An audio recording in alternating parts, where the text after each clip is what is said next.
Hi everybody, welcome to JenTalks, and apologies this post didn't go out yesterday. I actually just ran out a bit of a runway. I was back to back yesterday, so this is the first time I'm getting around to finishing the part 2 of the 3-part series on trauma. So let's start with what we looked at last week. We looked at part 1 and we looked at the different types of trauma. There's different categories. Very importantly, we looked at what trauma is from the point of view of trauma is not the story of what happened to you. It's the shadow or the imprint that is left behind. So in other words, how you're affected by trauma. And then I mentioned and I demonstrated that trauma is changes not just the physical body, but more importantly, the brain. So there's 4 areas of the brain that change, and really what I did by presenting that was introducing the idea that some of the things that you or even your children could be struggling with may be related to previous trauma. So there's a lot of things around how the brain changes relating to areas of focus, relating to living in your emotional state rather than your rational mind, having a hyper nervous system, an overactive nervous system. So we talked about all of that in part 1. So if you haven't watched part 1, it'd be really helpful to watch that first. However, that might be just enough to catch you up for now. What I'm really interested in is how can we heal? Because the thing with trauma is obviously we want to heal from any changes that have causes any challenges or any difficulties.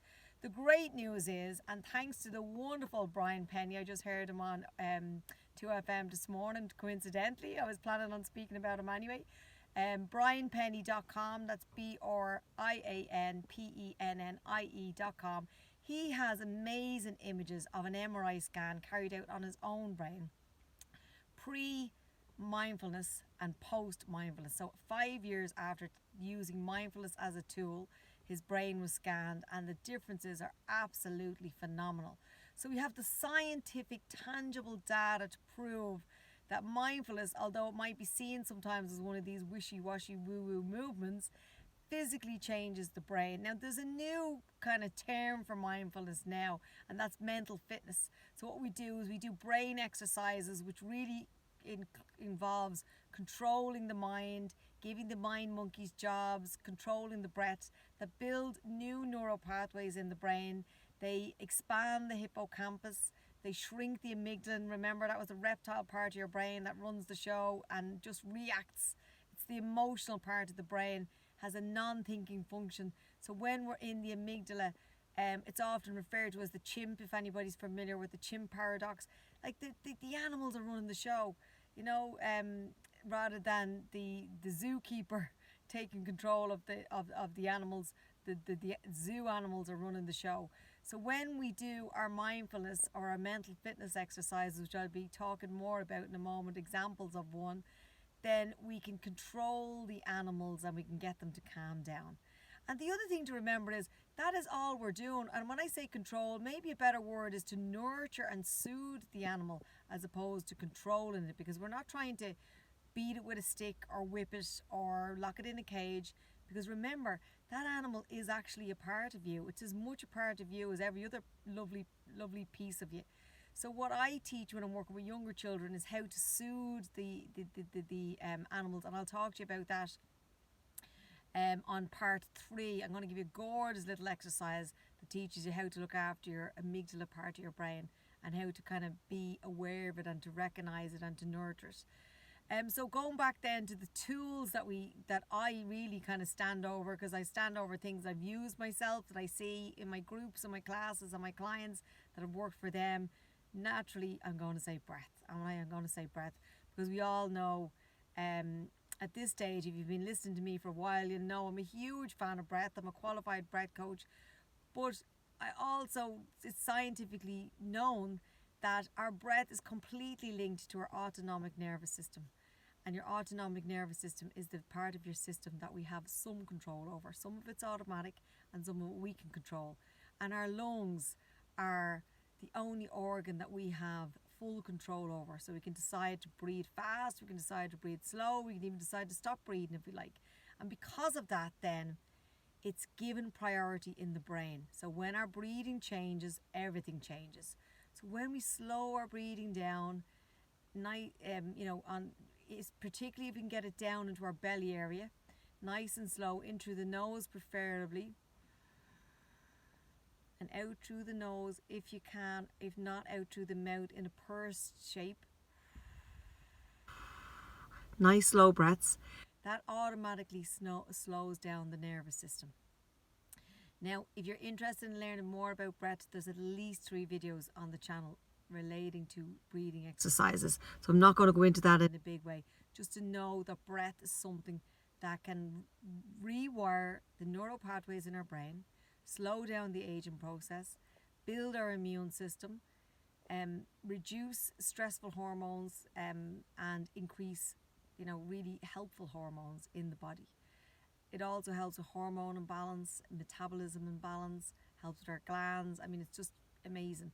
So if you could commit to, say, for example, 5 to 10 really good, intentional, conscious breaths a day.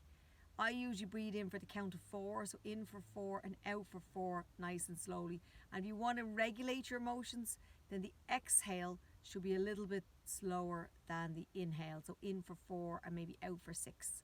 If you're really stressed out, you might breathe in for 4, hold for 6 and out for 8. So that's 4, 6, 8 breathing. So there's just an example of breath. Then we also have our mindfulness, and really mindfulness is giving the mind a job. So the mind at the moment is capable of thinking of millions and thousands of things all at the same time, and we know that because even as you're listening to me now, you're probably typing on your phone, sending an email, writing a to-do list and having a row with somebody in your head. That's how intelligent and how efficient the mind is. And all of that is absolutely exhausting. So when we can just get the brain to focus on one thing, that gives the mind a little rest. So when we do mindfulness, that's exactly what we're doing. And we use anchors. So we use anchors like breath is a really powerful one, and then our 5 senses is another one that's really strong. So anything that we do that brings our attention into the present moment, using our 5 senses, is a mindful activity.